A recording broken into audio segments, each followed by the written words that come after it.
For the repair of the marine PC by Terasaki, the following procedures were necessary.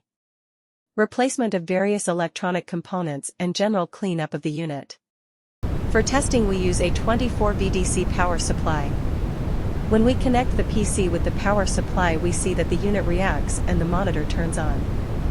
No further testing is possible due to the absence of additional units.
It is now clear that the marine PC by Terasaki is working successfully and is ready to be delivered to the client.